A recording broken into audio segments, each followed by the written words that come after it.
All right.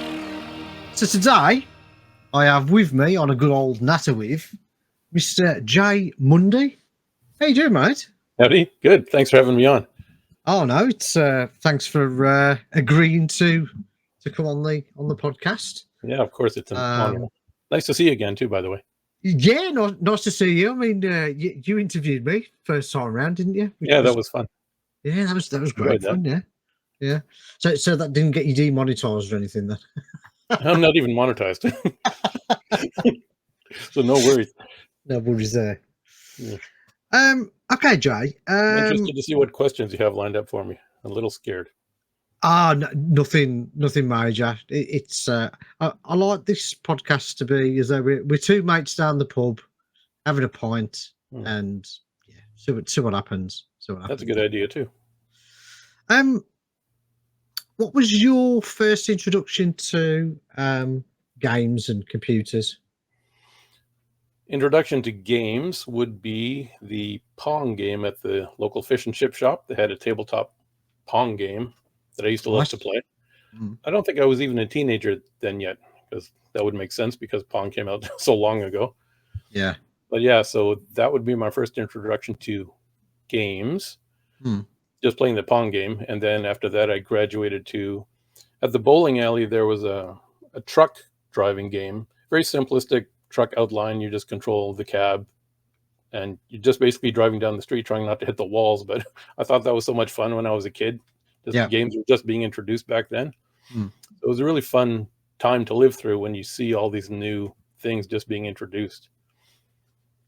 And then later on, we got an Atari 2600 in our house. So that was, I guess, the first introduction to games that we played in our home. And of course, I loved the 2600, as everyone did. There's so many games available for it. Ah, awesome. Yeah. Did you have one as well? Yes. It wasn't my first console. First console was an Acetronic. Acetronic. I haven't heard of that one. Yeah, I don't know if it was would it have been a UK? I don't think it was a UK only one, but it was buried after the Atari 2600 came out. Okay. That was my main love for games, really. Console. Yeah. Was the 2600. Yeah. So did you could you hire cartridges when you were a kid? Hire them at like video shops and things like that? That's a good question. I don't remember actually how I got my cartridges. I don't remember borrowing them, but it may have been a thing. I don't remember. I was so young. One thing I do remember about cartridges is there was a shop that I used to go to that sold the cartridges. And I remember I was in there one time and they had the 2600 set up on their display case so people could see the games that were being played, but they didn't protect them in any way. So I went in there one time and there was a guy standing right next to me and he just reached over and grabbed the cartridge, pulled it out and ran out of the store. Oh, wow. The TV goes all fuzzy, right? And so the salesman runs over right away. Well, what happened, right? This guy pulled the cartridge out. He says, "Oh, does he look like such and such?" So, yeah, I know that guy. So I think things have changed a bit since then. They're not so trusting anymore. No, they're beyond cabinets and chains attached to the controllers and alarm system, security guards, big dogs. Yeah, there's no way that's happening there. Yeah, that's right. I probably bought most of my games from that shop. So, can you remember where what system you moved on to next after the 2600? After that, I think I went right to the Timex Sinclair 1000, which is the North American version of your guys' ZX81. Right. Okay. So it has an extra K of memory compared to the ZX81. Does it really? Okay. Yeah. So I actually have it right here.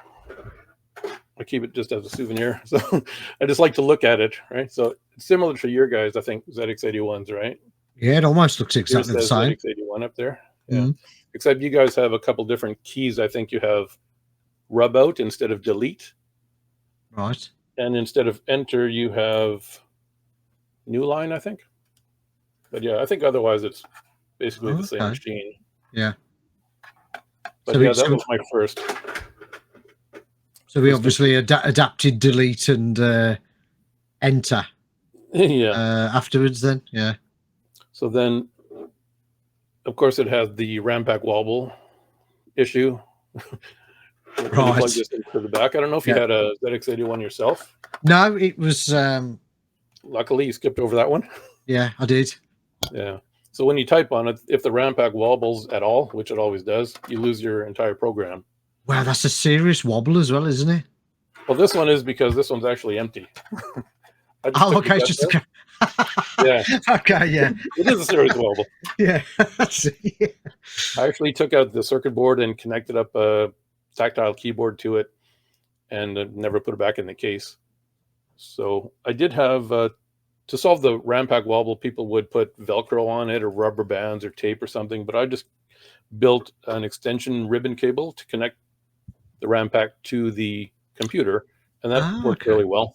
Yeah, yeah, that's a fantastic idea. Yeah. So that computer, actually, I learned about it from, I have here somewhere, a magazine. I think it was Popular Science. They had an article about it, and I read about this computer, and even though its capabilities are extremely limited, it just seemed really cool to me. So, and it was a very inexpensive computer, so I picked that one up as my first one, and then moved on to its big brother, which is the Timex Sinclair 2068, which introduces color and sound and higher resolution graphics, cartridge port, chiclet keyboard.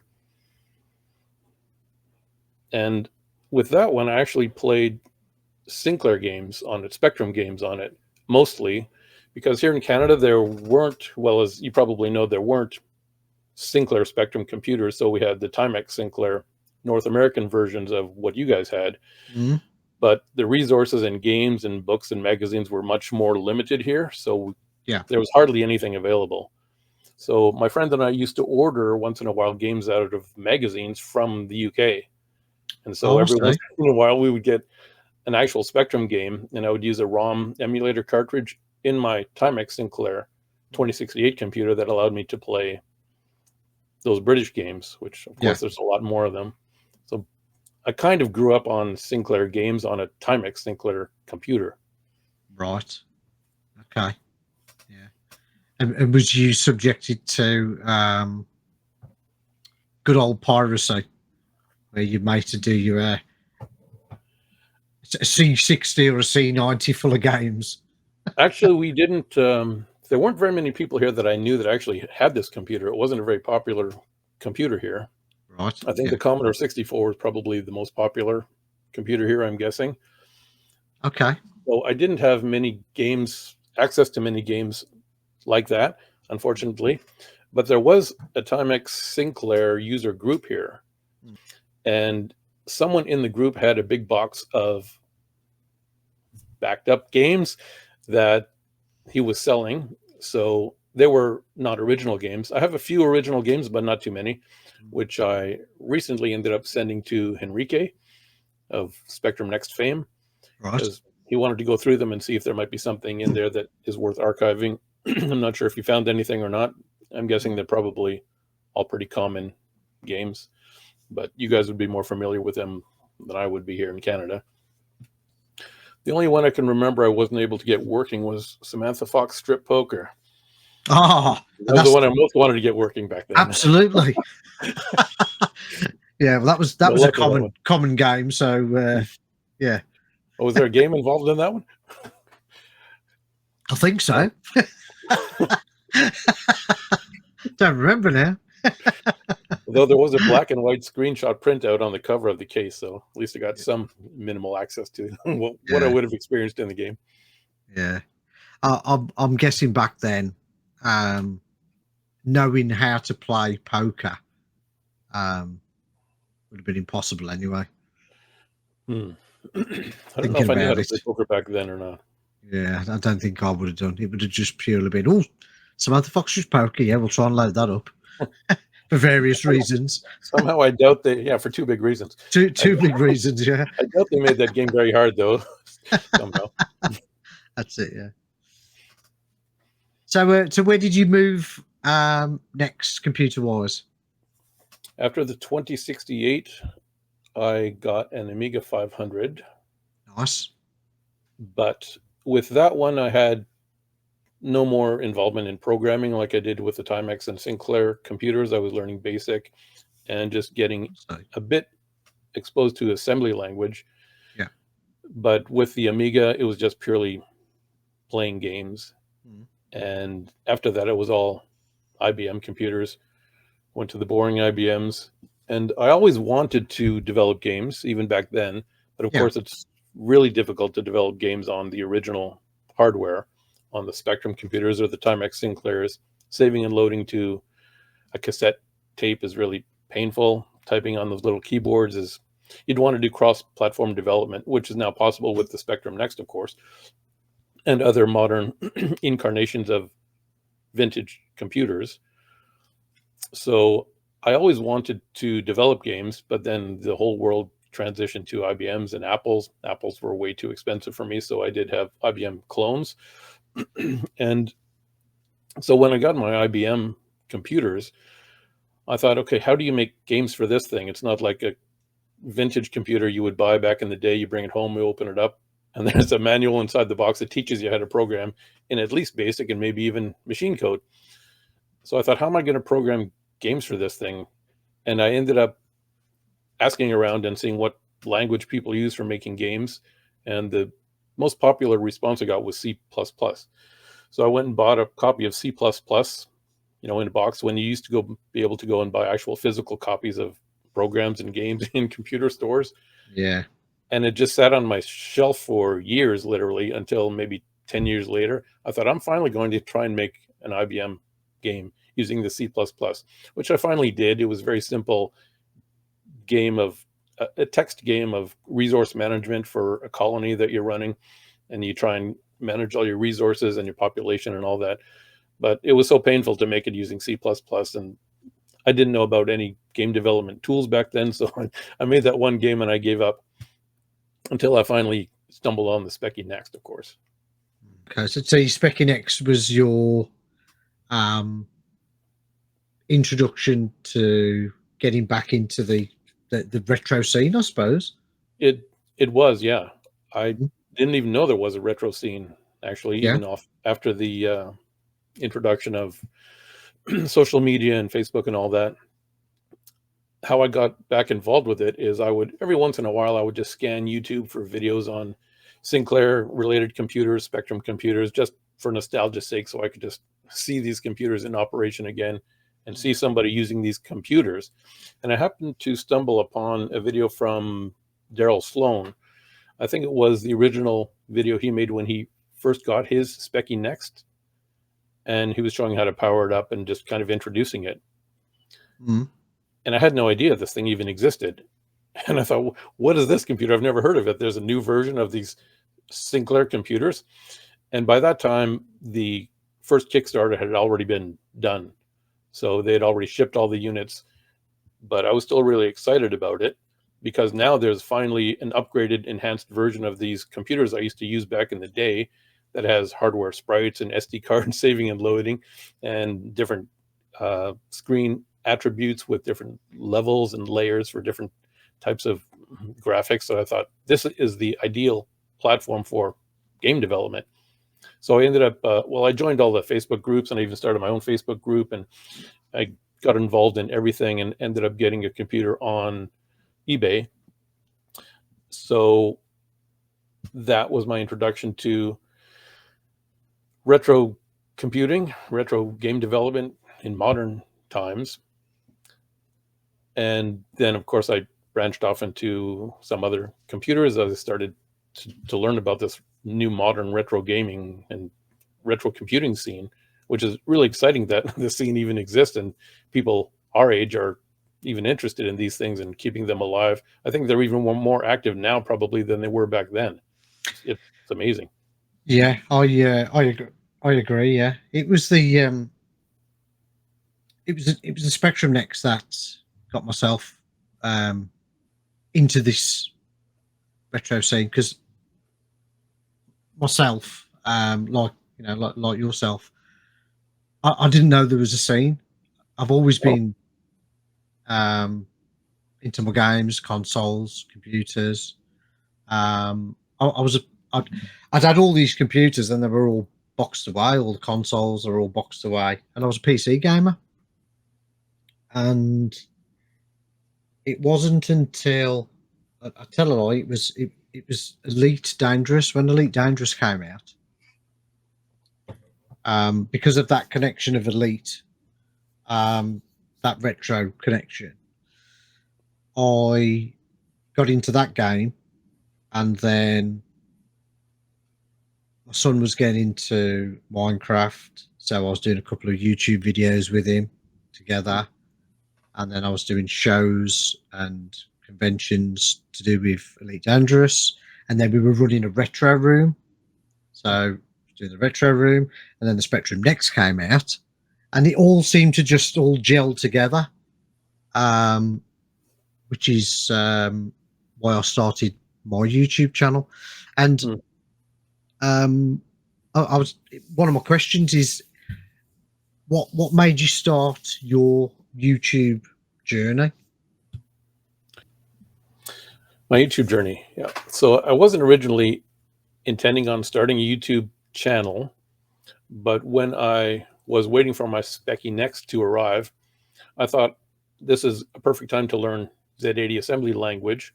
So I downloaded a bunch of resources and books and different instructional material I could use to do that. And as I started going through it, I would go through the exercises, and I would make challenge exercises for myself as well. So I would learn whatever technique or instruction that I had just read about. I'd use I think I was using the ZX Spin emulator or integrated development environment for making my assembly language programs.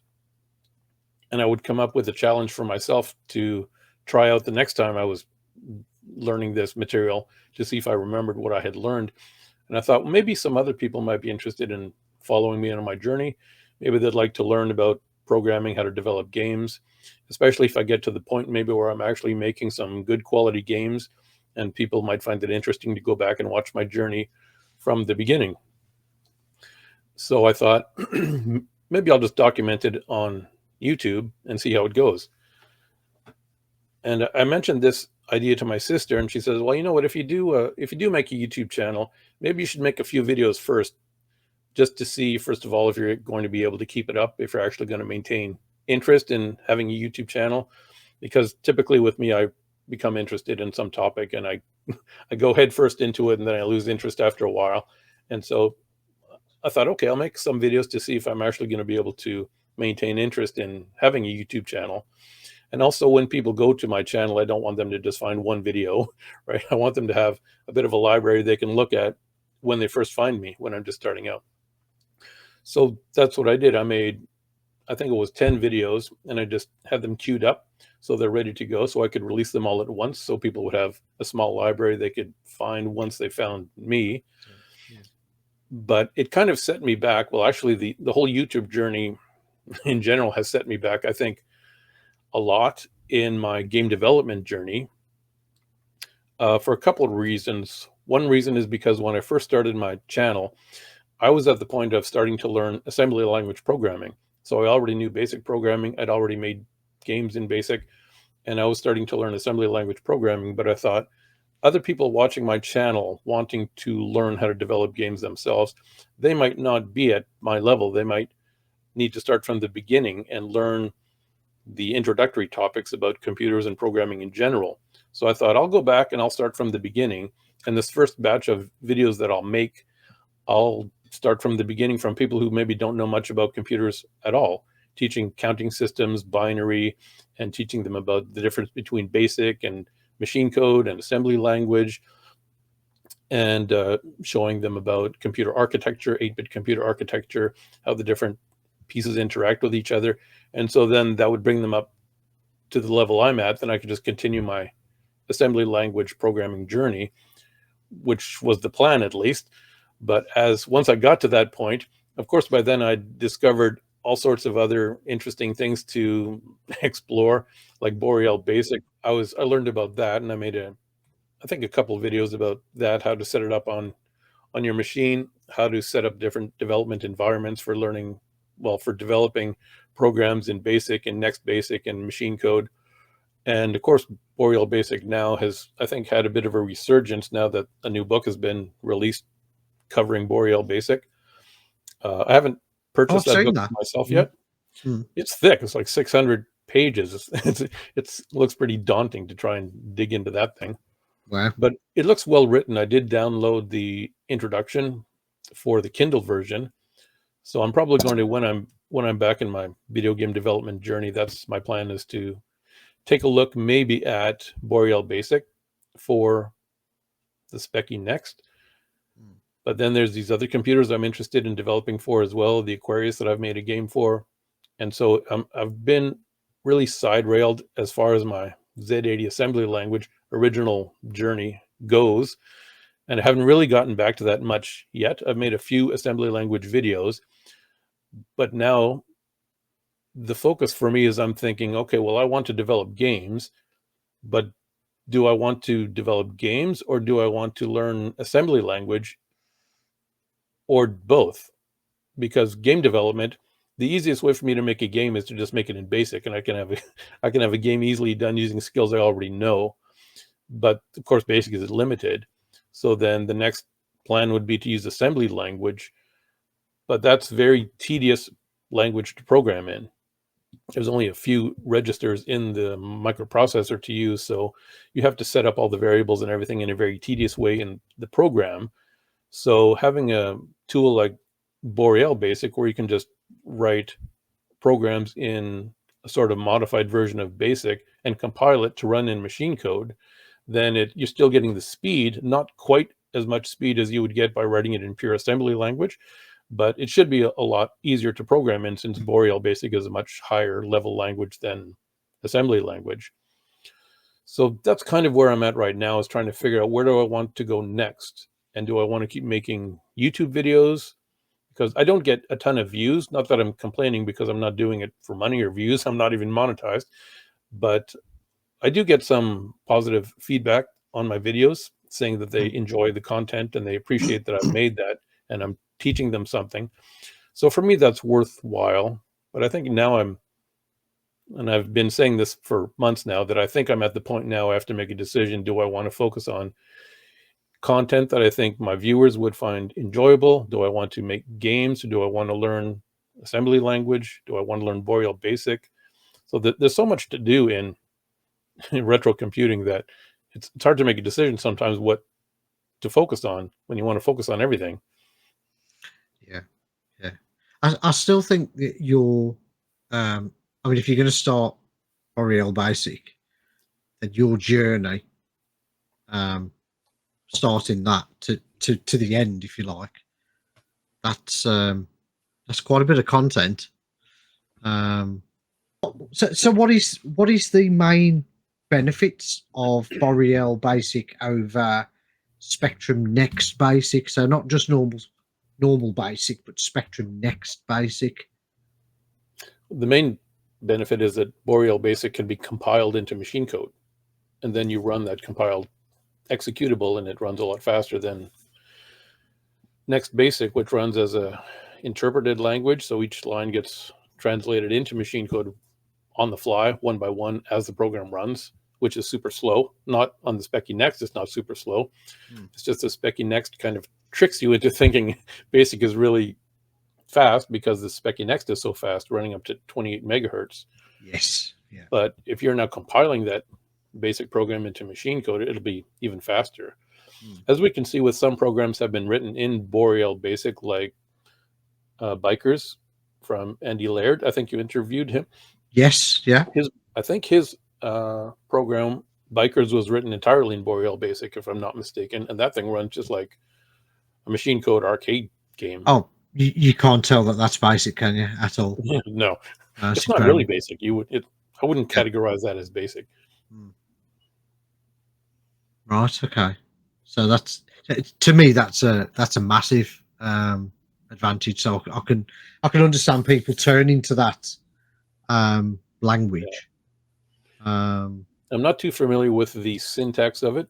and how it is compared to Next Basic. Yeah.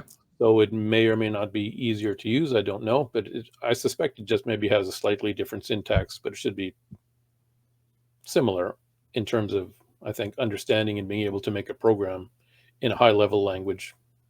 So am I right in saying it would be easy across platform as well? Boriel Basic? I'm not sure how that works cross-platform. So as it got into it? Right, okay. Yet, so as the farthest I've gotten into it so far is learning how to set up the development environment on my system, but then I went on to something else after that. So I know how to make a Boriel Basic program. Yeah. Another interesting thing about Boriel Basic is that you can have inline assembly code as part of your basic program. So if you are familiar with assembly language and you know something can run more quickly in native assembly language, or you just know how to do it in assembly language, then you could just shove assembly language code in the middle of your Boriel Basic program. And I think you might be able to do that in Next Basic as well. I saw someone advertised it, a method for doing that. I don't know if it's native in Next Basic or if it's something you have to install.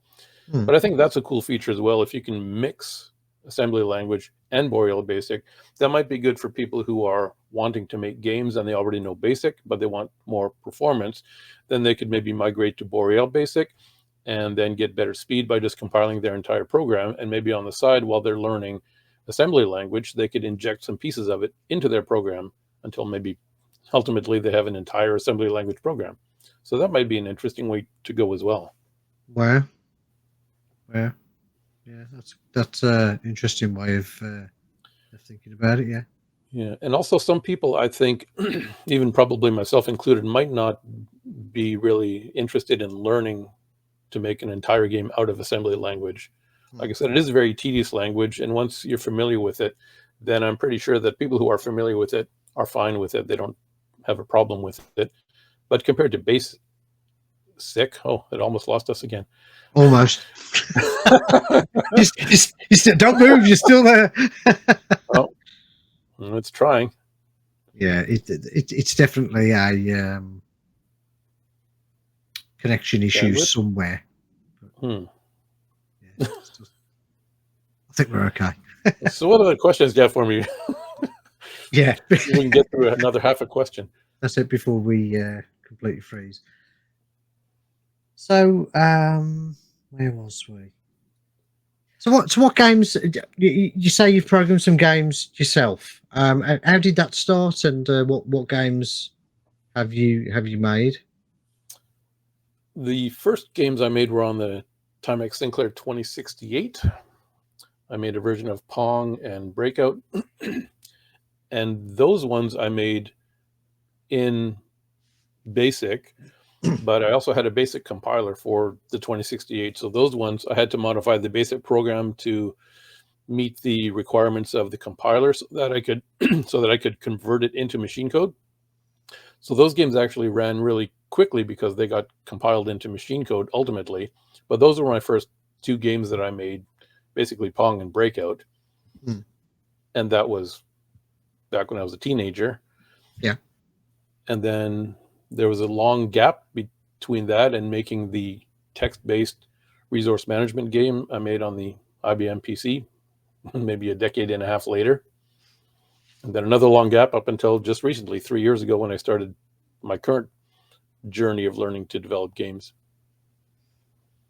And then more modern games that I made once I got back into the retro scene, or got into what is now the retro scene. So my first game that I made was Bricks, which is another Breakout game for the Specky Next. Yeah. And TJ did a review out of it on his channel. And that game I didn't make as a demonstration of how to make a great game. I just wanted a game that I already knew how to make, which I had already made a Breakout game before, and they're very easy to make, so relatively speaking. So I was testing out my game development workflow to see how I could plan a game, because I don't just sit down at the computer and start hitting the keyboard to type out a game. I plan it all in advance. I know what features I want to have, what potential features I want to have, and I plan the whole thing out. And then it's still a very dynamic process. So as I go through the development process and make the game, I will do the modules one by one. So it's not as if I'm locked into these particular features that I want for the game. It's very organic. So as I go on, I say, okay, I don't want this feature anymore, but this feature maybe I do want. And then I make a decision of whether or not to keep that potential feature, because I don't want to have this endless feature creep and be stuck never ending my game. So whenever I decide to add a feature, I think, is this feature really worth the amount of effort I'm going to put into it? Is it going to make the game more fun? Is it going to be worth the extra memory it's going to take up? And so that's my main criteria when I look at a feature and adding to my game. So you completed your game Bricks. Bricks, yes. Yeah. So after that, Bricks. Yeah. So you did Bricks. Oh, first of all, did TJ swear a lot playing your game? Only twice. I got two bastards. Only twice. Mm-hmm. Okay, I made it too easy, I think. That's a sign of a good game. If it was only twice. Actually, strangely, or maybe not, it's funny that you should mention or ask that, because I actually design my games with TJ in mind. Not that I want to make a game that, I think is fun for him to play, to give him pleasure or whatever, but I find he's a really good game tester in terms of what features I want to have in my game. For a person like that, who maybe doesn't want to spend hours playing a game in one session, they might just want to jump in and jump out, but they still want to have an enjoyable session. For example, I know there are lots of, specky games are notoriously difficult, pixel perfect jumping and all that. Hunchback. But not everyone enjoys a super difficult game, right? If you make a game so difficult you can't get off level 1, then people aren't going to enjoy playing the game. They're not going to see the end of the game. And I want people to see the end of my games. So I first of all try and keep someone like TJ in mind, who may only be playing the game for 15, 20 minutes, but I want them to have a good experience and get a taste of what is in the game. So the game that I made for the Aquarius, Dungeon Quest, which I have it's right here, Dungeon Quest. So that game, it's a big adventure game. There's lots to it. It takes hours, I think, maybe an hour and a half to play if you go through it and get to the end. But I made it in such a way you don't have to actually go through it in a linear fashion. So you can see it has 3 different areas to explore, and each area has 25 different locations. So that would take a long time if you had to go through it linearly from beginning to end. But this game, it's a free-flowing game. You can go whichever section you want, and you can at least see the different sections. You might not be able to win the game. Well, you won't be able to win the game unless you actually do what you need to do in the different sections. But someone like TJ, for example, he can go in and he can go to whatever location he wants. He can see what the different areas look like, and he can even battle one of the main bosses, which he did. And he didn't win because he hadn't gone through the whole game and built up all his attributes to be strong enough to win. But he essentially got to see almost all of the game, even though he didn't get anywhere close to completing it. But he got a good feel for it, a good taste for it. And that's why I like to think of him and keep him in mind, and someone like him, when I develop my games. I think, what would a person who maybe doesn't have the dedication or maybe the game playing skills to go through a pixel perfect, super difficult game, and they're never going to make it off of level 1. So I always think, what's going to keep the player engaged? What can I do to give them a hint of what they might see next or what they want to see? Like, for example, the Dungeon Quest game that I made that TJ played, I thought that was a big success because TJ played that thing longer than he's played any other game on his channel. He played this for about 45 minutes. And I think the reason for that is because specifically I made it with someone like him in mind that allows them to access all the different areas. So he had it in mind, okay, I need to get a key. Where do I get the key? In the garden. Let me go see what the garden looks like. Okay, well, this note here says this direction to the castle. Well, let me go see if I can get to the castle. Oh, I can get to the castle. Okay, now I'm in the castle. Well, what can I see in the castle? Oh, here's another castle. Here's a monster. So you can wander around and see everything and hopefully stay interested in the game. Even if you can't win it, you can at least see most of it, and you're not just stuck on level 1 trying to get past that first boss or mini boss on level 1, which I usually am. I'm never able to finish these tough specky games. Now that's an interesting way of thinking about writing games. I do like that. And I guess our demographic as well and age,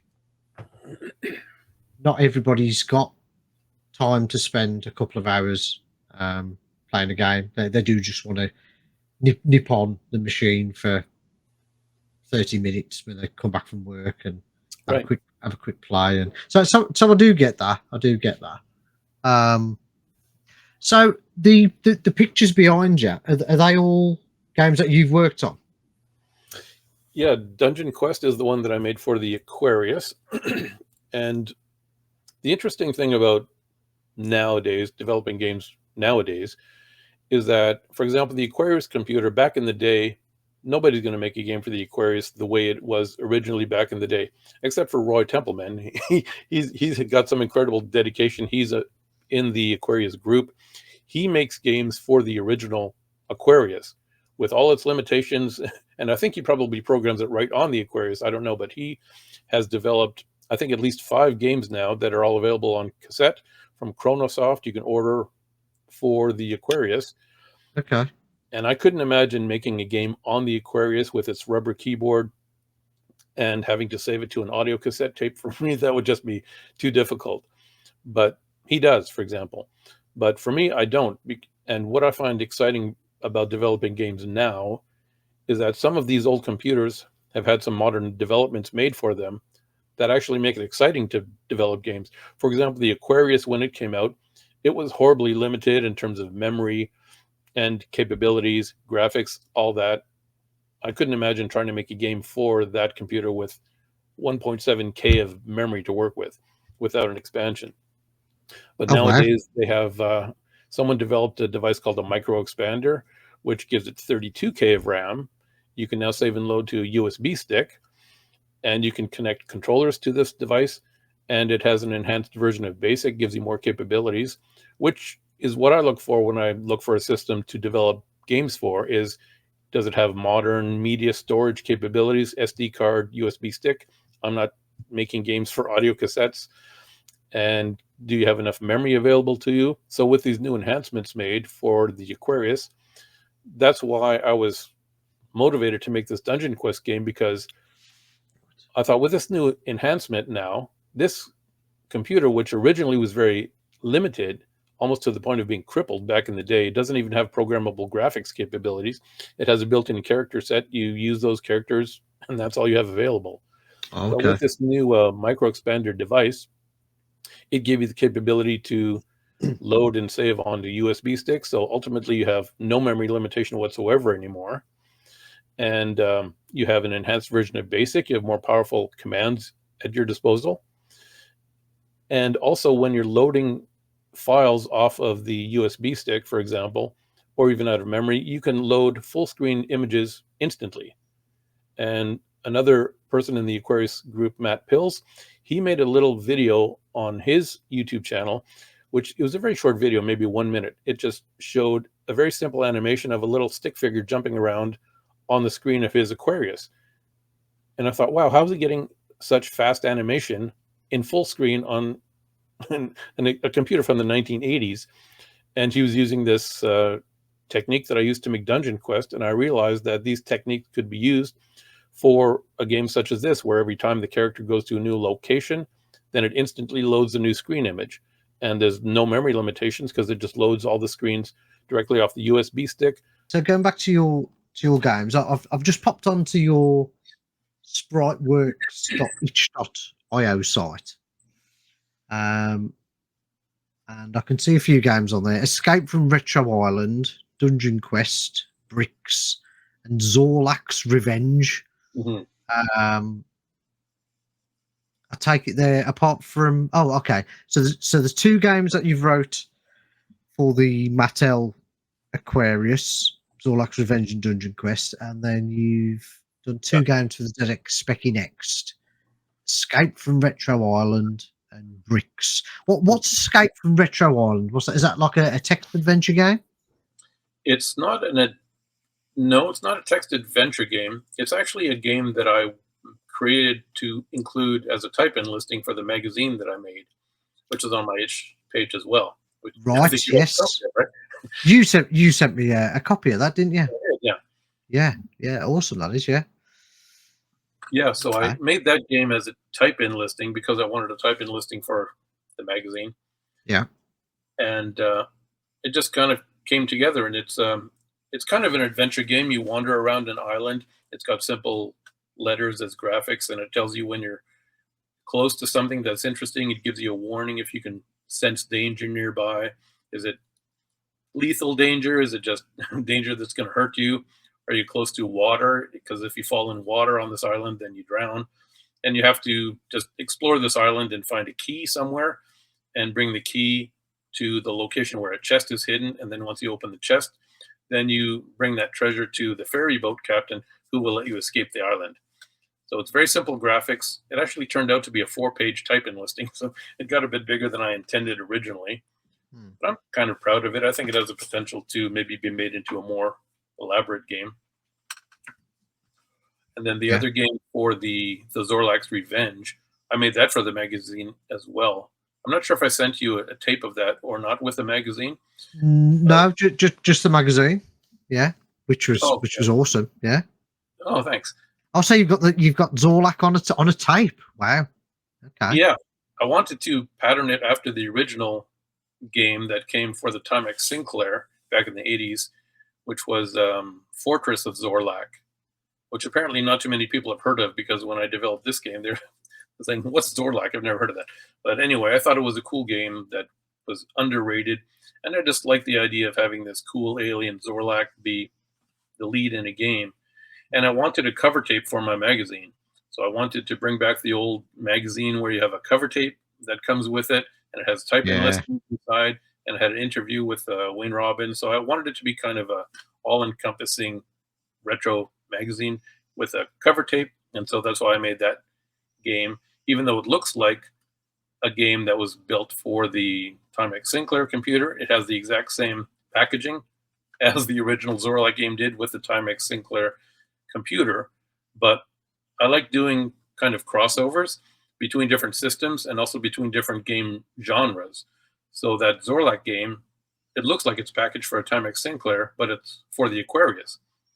And then the Dungeon Quest game, inside of that, the castle section of the game is patterned after Adventure from the Atari 2600, because awesome. Yeah. A lot of these graphics are very similar. So if you're just using very simple block graphics, there's no reason why you can't make an Atari 2600 game on an Aquarius, because the graphics lend themselves to the different systems. And particularly now we have the new version of the Aquarius called the Aquarius Plus, developed by Sean Harrington and others as well. That gives it all sorts of capabilities very similar to the Specky Next. It has sprites, it has SD card storage. You can even connect a wireless Xbox controller to it. It comes in 2 different versions, a regular Aquarius Plus and an Aquarius Plus Mini, whereas the original Aquarius Plus I already thought was pretty mini. It's only about this big, and the Aquarius Plus Mini is even smaller. But the Aquarius Plus Mini cuts out things like the cartridge port and controller ports, so you can connect wirelessly to an Xbox controller. And so anyway, I like to have games that give you some surprises that kind of pay homage to other retro games, like having a hint about 2600 Adventure in an Aquarius game, or having the packaging look like it's for a different system, things like that. And also in my Dungeon Quest game, I mixed up 2 different genres. So it starts off as a text adventure, which I think kind of screwed up TJ when he was doing the testing on it. He thought, what is this, a text adventure? I thought it's a graphic adventure. So my desired effect was accomplished. I wanted to kind of trick him at the beginning there to think it might be a text adventure. And then after the text adventure, it leads into a graphical adventure. So we have all these capabilities available to us now, which is, for me, kind of frustrating when I see game developers that have a lot more experience than I do just rehashing the same old genres, platform game after platform game, maybe a you know, a scrolling shooter game, things we've all seen before. And in a lot of cases, they're the same exact game we've seen before. It's not just a new version of Pac-Man, but it's Pac-Man, you know? Yeah. So for me, I think the game design element of it is something that is unique, that people don't necessarily focus on as much because they're so excited about the capabilities of, let's say, the Specky Next or the Aquarius Plus or whatever it may be. They think, I can make a Pac-Man game, I can make a Frogger game, I can make all these games now using Next Basic because it's so powerful. And they do that, which is great. It's a lot of fun, but for the community as a whole, I would like to see more focus on the game development side of it and say, what hasn't been done before? What can we do with all these capabilities instead of just rehashing the same old genres? Why don't we mix up some genres? Like, why not have a game that starts off as a text adventure and then maybe leads into a platform game? And as you climb the platforms, you go into rooms that are maybe 3D first-person games. And you could mix up all sorts of different genres because now we have the memory for it. And these people who've been programming for decades, they have the skill to do it. Although it still takes a lot of time. Even my very simple Dungeon Quest game took 9 months. So I can understand how people would not want to spend months and months developing one game, particularly since they're not going to be making any money off of it. Even if you sell a game nowadays in the retro community, you're not going to be making enough money to make it worthwhile for the amount of time you're going to spend developing it, I think. But I still think it would be nice to see some more unique ideas explored. Yeah, some original titles. Yeah. Yeah. Yeah. I do tend to agree with you. I mean, you've seen it in the modern world of games where you know that the big companies are playing it safe by just remaking Resident Evil again, remaking Street Fighter again, Halo.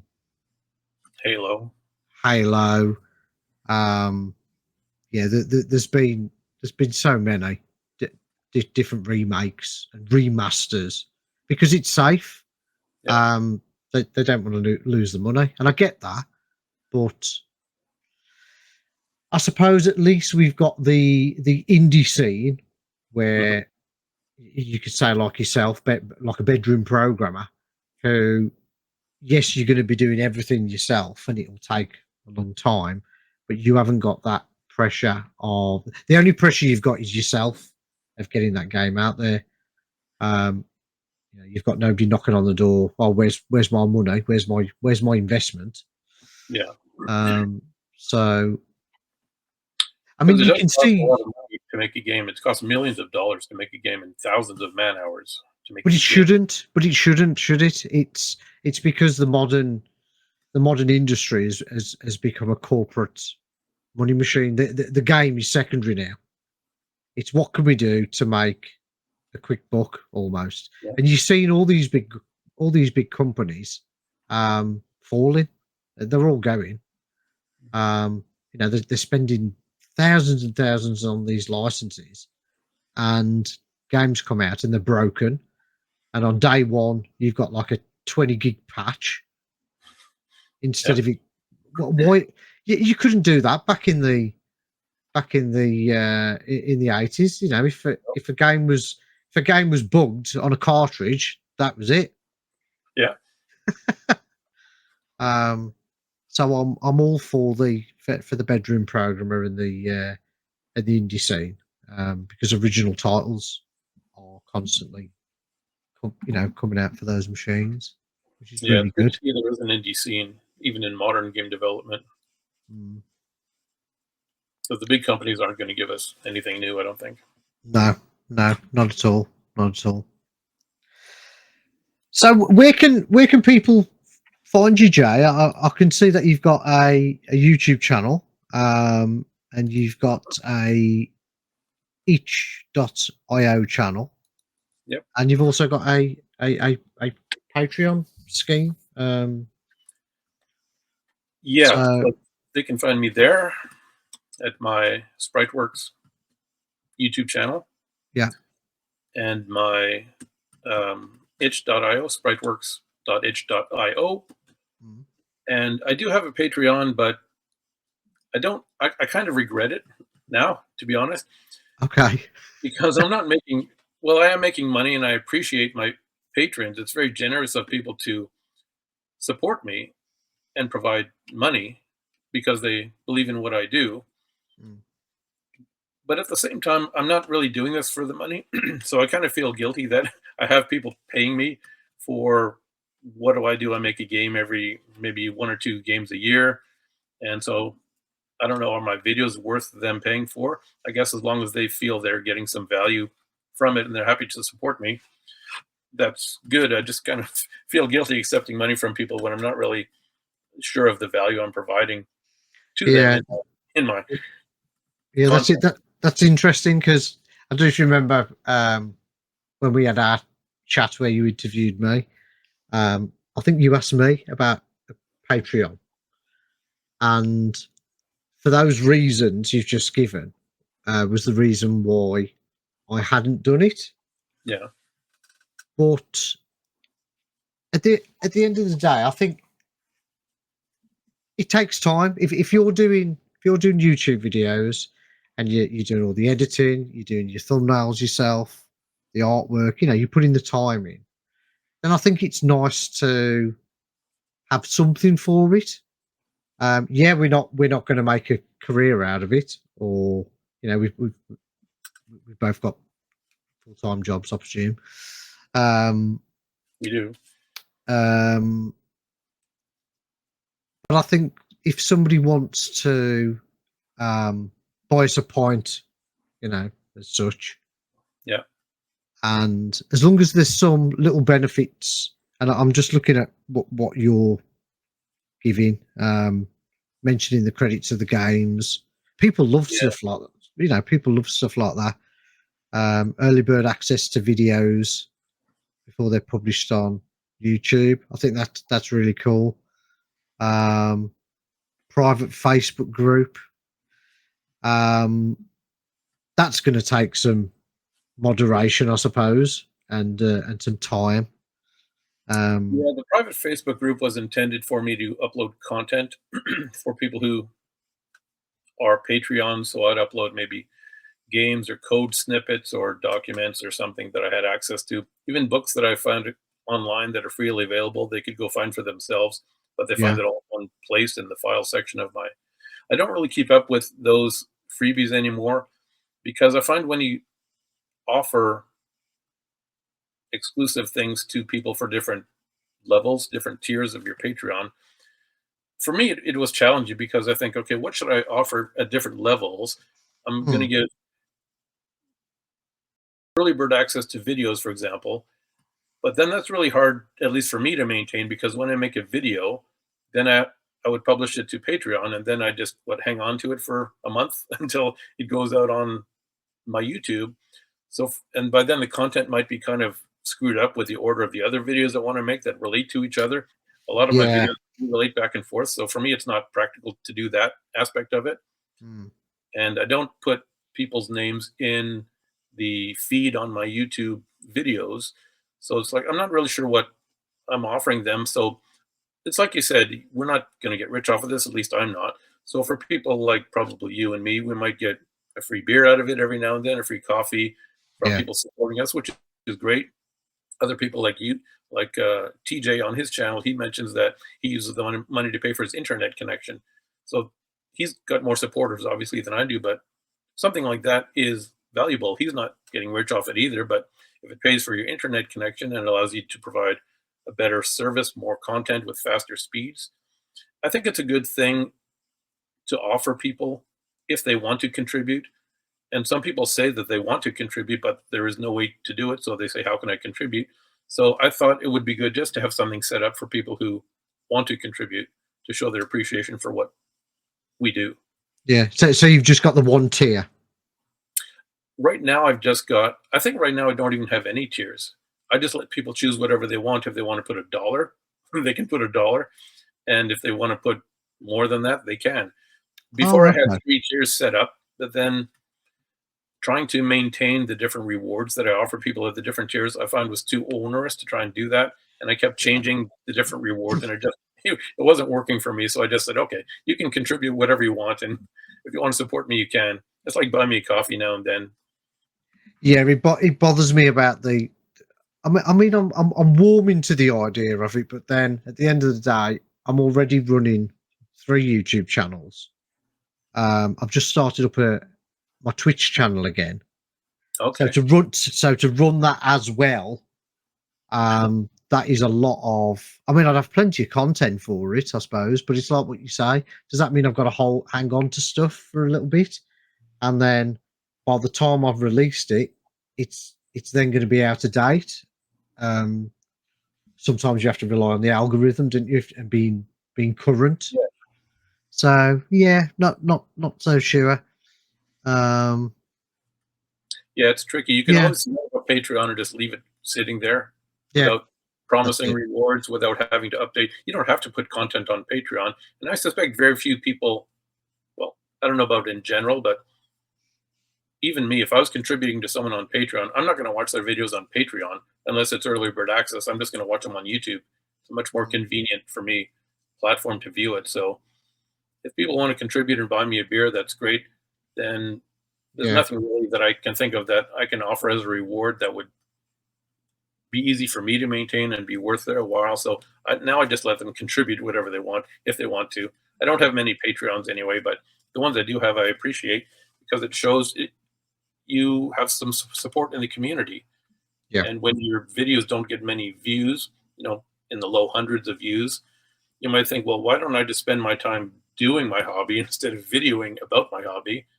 But then every once in a while you get a positive comment and you think, okay, I enjoy making the videos, so I'll continue making them. I'm learning stuff in the process as well. And if people are enjoying the content, then I'll keep putting it out as long as I have something interesting to say. Yeah. No, I think that's more than reasonable. Okay. Sorry to interrupt you. You mentioned about Twitch, because I saw you now have live streams that you do on Twitch for the Specky Next. Yes. I mean, I started doing Twitch streaming before YouTubing, believe it or not. And it was purely for Elite Dangerous. And then when I originally got my Next, I was doing some Next content on Twitch. But the thing is, hardly anybody had a Next. There's hardly any games out, and not everybody uses Twitch. So it was a bit of a lost leader, really. I thought, well, right, okay, I'll try YouTube, and I was getting better results on that. Whereas now I feel as though the live streaming part of it I can do now. As far as I know, there's nobody else doing it on Twitch for the Spectrum Next. There's a massive retro community on there. So I thought, yeah, why not? And then eventually I'll probably multi-stream. But that all costs money. That this is the thing. So does it? Yeah, there's a thing called Twitch Ultra. That's £20 a month, and that it's not as if it's a couple of quid or a £5 or whatever. It's 20 quid. So it's quite a lot of money.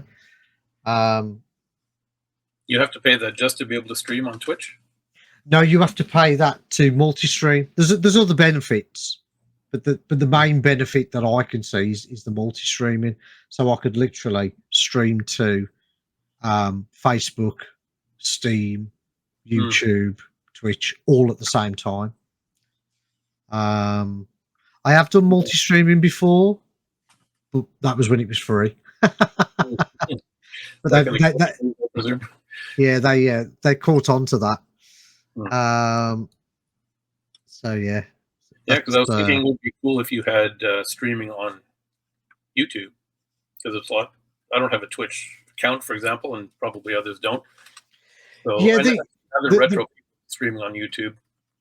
Yes, I have done a little bit of streaming on YouTube, but the reason why I chose Twitch is because I'd already got a following on Twitch, which I'd sort of deserted because of YouTube, and I wanted to get that back.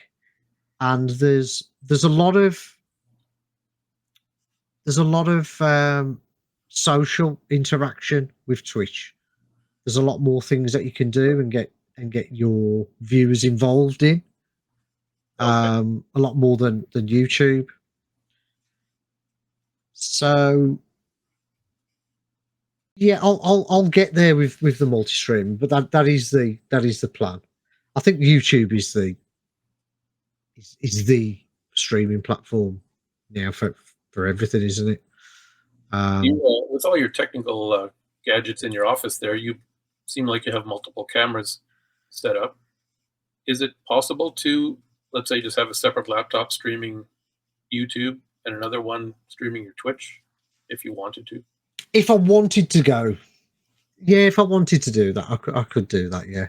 There's ways around it, but then you wouldn't be able to stream the game you're playing. You could just have it. No, and then you'll have a time delay, and then you've got multiple chats that you've got to manage. Whereas when it's when it's in one module, if you like, no matter what platform you're connected to, the chat will appear in one chat block, which is really useful. Yeah, that's cool. Well, maybe if you start up a Patreon site, they can. Yeah, that's it. Yeah. Who knows? Who knows? Okay, then, Jay. That was really the main crux of the questions. But I just wanted to do a quick fire round with you. Okay. Yeah, before now the camera's fixed. Anyway, looks like it's behaving itself. The gremlins have gone. So first question: what's your favourite drink? Drink? Oh, hell, I thought you were going to ask me what my favorite beer is. That would have been a lot easier. Well, okay. Let's go for what's your favorite alcoholic drink? Alcoholic drink. Well, my favorite beer is this one, Asahi, Japanese beer. Oh, nice. Okay. It comes in these cool, gigantic bottles. That's always nice. What's the percentage like on one of those? 5%. Super. Okay. Dry. That's fairly decent then. Yeah. Okay. Yeah, it's good. Light. I like lighter beers. I'm not much on experimenting with beers. I don't like a Guinness or the heavy beers, probably like you guys like in the UK. So something light like an Asahi or a Stella. Yeah. Corona. Oh, okay. Like yeah. No, that's fair enough. Tea or coffee? I'm not big on either of them really, but if I were to choose one, it would be coffee. I like my Starbucks coffees. Oh, Starbucks. Okay. Yeah. Nice. Well, they have so much sugar in them. I don't know if you can still qualify them as coffees, but technically it's a coffee drink. Yeah. Although I do like tea as well in the evenings. Yeah. I like both. Yeah. So I like a flavored tea, not without sugar. It's funny. I like tea with no sugar and no cream. And I like the coffee exactly opposite. As much sugar and cream as you can cram in there. Yeah. Yeah. A bit of alcohol. bit of whiskey, Irish coffee. Yeah. I'm guessing yours is tea. It used to be. I'm addicted to coffee at the moment. Oh, okay. Yeah. Okay. Favorite TV program or series? Star Trek: The Next Generation, when it used to be. Nice. That is a nice choice. I like that choice. I haven't gotten into really the more modern Star Treks. There's just too many of them that came after that. They're not. I tell you what. If you want to watch a modern non-Star Trek, but is more Star Trek than Star Trek, watch the Orville. The Orville. Orville? Yeah. Look up that. Yeah, look up the Orville. Yeah, I'll look it up. It's made by Seth MacFarlane. Oh, is it? Yeah. Is it animated? Sorry? No, it's not animated. No. Oh, no. Okay. It's trust me, it is more Star Trek than Star Trek. It's fantastic. Really is a good series. Okay. And favorite movie? Movie. I like K-Pax. Oh, that's a good one. Yeah, you couldn't say that though a while back, could you? Because Kevin Spacey was in trouble, wasn't he? But he's well, he still is. He's been exonerated now, I think. Has he? Oh, yeah, I think so. Yeah. Okay. Yeah, which is good, really. That movie kind of like video games that give you a different twist. That I like K-Pax. Yeah. So, did you think he was an alien or not an alien? Yeah, of course he's an alien. He's an alien. Of course he is. Because that was the big twist, wasn't it? At the end, definitely an alien. Yeah. It was cool. It's interesting. What I liked about that movie is, well, I can watch people like Kevin Spacey and Jeff Bridges just reading the telephone book. I think they're such good actors. But that one, it also challenged how people think about the world. Yep. When the doctor was always asking him, how does it work on your planet when someone breaks the law? I said, I told you, we don't have lawyers. We don't have judges. Everyone knows right from wrong, which is what he asked him. He said, well, how do you keep order in your society? How do you know right from wrong? And he says, well, even a child knows right from wrong. So I found that to be a memorable line that, I don't know, somehow just stuck with me. And that's true. It's like, why do we need someone telling us what's right from wrong, even though we have laws to enforce it? But it's not to tell us what's right and what's wrong. It's to make sure that we behave according to what's right and what's wrong. Yeah, it's like the saying that guns don't kill people; it's people that kill people. Yeah, it is. But having said that, because I also watch a lot of crime type videos and things, and it seems like a lot of these crimes could have been avoided if the person who committed them just didn't have a gun to begin with. Well, there is that. There is that. Yeah. Okay, then. Other weapons to get the job done. Yeah. Okay, then, Jay. I'll just quickly. Do you think you'll do a issue 2 of your magazine? That is a lot of work, and no would be my short answer, because I think probably nobody's downloaded it. Maybe a few people downloaded it, but like I said, I'm not doing it for money. I don't do any of this for money. But you enjoy the creative process. Yeah, I enjoy the creative process and trying something new. Yeah. So I may or I may not. Okay. That's my answer. I don't know. You've stumped me on that one. I'd certainly like a copy of your game if there's any of those available. Your tape, that'd be nice. Oh, yeah, sure. I'll make one up for you. Oh, but awesome. It's not actually a tape, though. It's on a. Oh, is it one of the USB pretend tapes? That one's either on a USB or a SD card. I think that one is on an SD card. But yeah, whatever it is, I'll make one up for you and send it out. Yeah. Oh, that'd be awesome. Yeah. You don't have an Aquarius to play it on, though, so do you? I don't, but I'm sure there's an emulator. Yeah, and you can just throw it in your collection. Yeah, that'd be cool. Yeah, sure.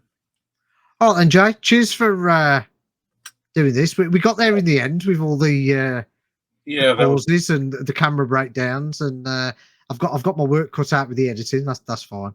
I keep me busy. You've got some fun ahead of you there. Yeah, that's it. Thanks for having me on the show. It was really enjoyable. Always nice seeing you again. Yes, lovely seeing you, mate. And keep up the good work with your programming. I'm expecting to see a nice physical Spectrum Next game from you in the next. I'll give you 12 months. Yeah, I was going to say the next week. On my list. I'll put it on my list. Brilliant. All right then, Jay. Cheers, mate. Right. Yeah. Take care. See ya.